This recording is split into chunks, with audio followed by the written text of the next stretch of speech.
The rankings haven't come out yet, but I wouldn't be surprised if we see the Flames potentially drop the 3. As a catch of me talking, Tim Bierma, who actually leads the team in goals, now gets his 17th of the season. Excellent work coming by the way of the junior assistant captain. And a quick one for the Liberty Flames. They get on the board within the first 2 minutes of the game. It's Tim Bierma, and he's able to put one behind the net. That's the way you get it started. You move in fast and quick against Maryland, and you try to throw the goalie off guard, Tanner McPhee, and they get it right past him. Yeah, you take a look at that play right there. You see Tyson Street really didn't get much on the backhand, and actually Robert Ward just pitches it over to a wide open Bierma on the back door, and he sneaks it right past the goaltender, and that's excellent work coming by the way of that second line. And just like you said, Rob Ward will get the assist. Liberty on the offensive once again. That one's back up to the point. Freeman tries to get it past, and he gets it in.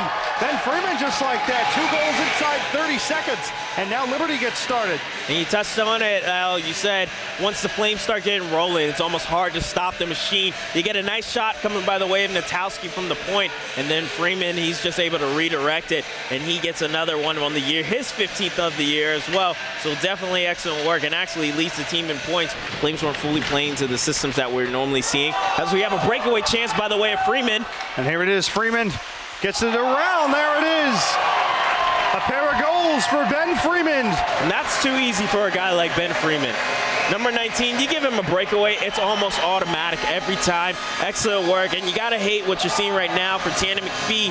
Hard going for the young netminder who came into this one 5-2 on the season already. You take another look. Excellent work by showing the hands and the stick and the puck moving ability, and just lays it backhanded. No one's even near. The defense leaves McPhee out to dry, and when you got one of the best goal scorers in all the ACHA, he's gonna make you pay almost every time. Liberty just went on the power play as a man in the box for the Terrapins.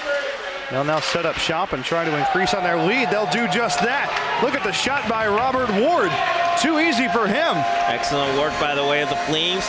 You're making them pay, as they are one of the best power play units in all of the country, effective at over 35% on the season. When you got a power play unit that powerful, it's hard to stop. Robert Ward right there, tucks it short side off of the pass from Danny Logan from the point. You gotta like that. Even hits it while he's falling down, so even better. The Flames are really gelling collectively as a unit, looking very solid. 4-0 now the score with 6:40 to go. We'll credit Dockstader with an assist. If so, that'll be his 23rd. Great block by the way of Shannon getting back there, stopping the captain for this Terrapin team on a clear shot attempt. Freeman to Logan, the backhand, impressive. That one punched in, and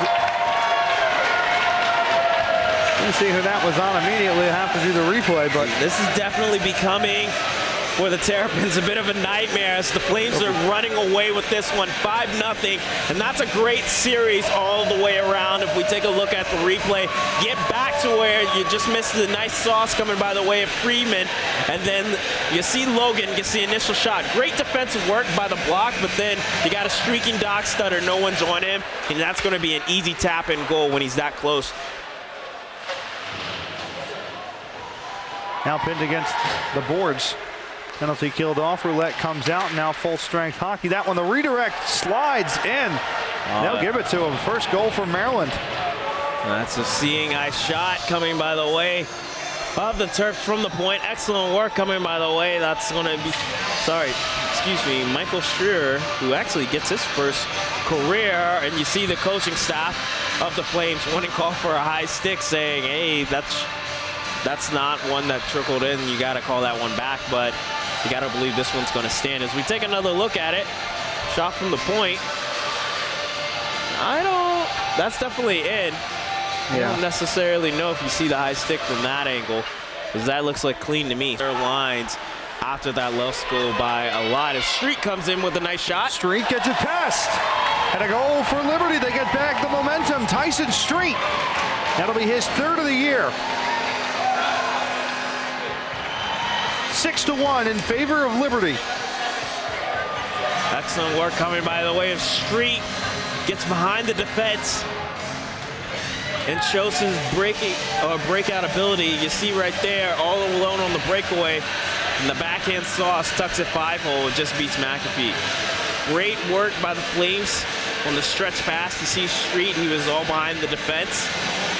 And just like that, unfortunately, for the Terps, you hate to see that. You start getting momentum rolling your way, and here come the Flames. I'll tell you one thing, though, going back to that Toledo loss, Pat, almost an own goal. And a close one. And that second one. Heisey able to be there on the rebound, and even the defense knows it. You hate when you see that. Schroeder saw the bad turnover. McAfee thought he was going to clear it. And that is just heartbreaking. You hate to see that. Bad turnover. Bierma's there, and then Heisey's able to tuck it home. And I believe, yeah, Sam Heisey gets his third of the season. So excellent work coming by the way of him to hustle. That's a hustle play right there, getting back there and being there, looking sharp to add the Flames now back to the 6-goal cushion. And there's Heisey on the board. 7-1 now the score. And Liberty continues to dominate in this game. Has put up now 2 in this period. Which right now I think they're going to achieve is to win the South for a 4th year in a row. As Barstead. Too easy. Yeah. Nice pass coming by the way of Kasperzak. Great puck movement by Lamoureux, Kasperzak, and Barstead here on that last rush as well. These guys have played together earlier in the season a couple times, and you even look at the coaching staff for the Terps just looking up saying, man, when is this over? As you hate to see that, especially making the long trip and coming here. You don't want to no one likes to lose, but even more so in the fashion that they're losing to. But as I was saying, Flames looking to win the South. UMBC has played 3. They're 2-1. They have 4 points as well. At the basement of the conference is Virginia Tech. They've played 3 games. They're 0-2-1, and Liberty will extend their lead there. Yeah, Devin Dockstader, nice one-on-one opportunity, as you saw right there.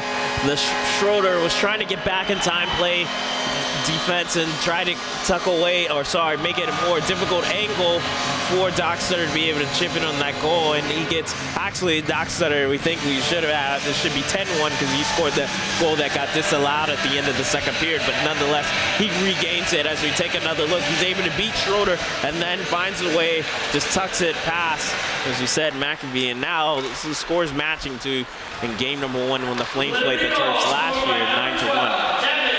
And yeah, Joe, as you were touching on, Flames with it in the neutral zone, and you talked about that hump they've been trying to get over. As Freeman will take it forward. Nobody in his way. Logan too easy. 10-1 the score. And now Danny Logan makes his voice known here. A goal for him, the first of the evening.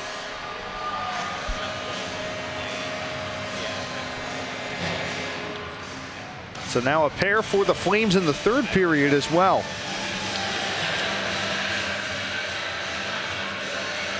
Let's take a look at that one again as Freeman just crosses it right over. Logan, the long reach. Has basically an empty net by the time he gets to it. Before this game, Freeman had 43, and then Dockstader had 39. And you take another look at Danny Logan. He's down there by a way of 16 because he knows that I don't really necessarily have to. Street gets another one now, making it 11-1. But as I was saying, and Street gets his 2nd of the contest. Danny Logan is rounding out that line because he does all the little things that I think would go a bit unnoticed because of the dynamic playmaking that come from 12 and 19. So Danny Logan, his 8th goal of the season, his 2nd point of the evening, also had an assist. I'll give an assist on that one to Dockstader as well. He now has 2 goals and 2 assists. Tyson Street earns his 2nd goal of the contest. Makes it 11-1 in favor of the Liberty Flames. About to go final, and there it is, the final seconds as Liberty takes an easy one. They got started right off the bat, and they're able to dismantle the Terrapins of Maryland for an 11-1 win. Yeah, that's a great way to rebound off a loss. We were touching on it, losing to the Rockets here before Thanksgiving break. What do? You come back out, getting back to the style of hockey you play, and offensively, you get things going and do well for the Flames. Ames getting 11 goals from 8 different guys, so that's definitely great production coming by the way of the Flames, rebounding and now move to unprecedented 14-1-1 on the season, 13-1-1 in ACHA play.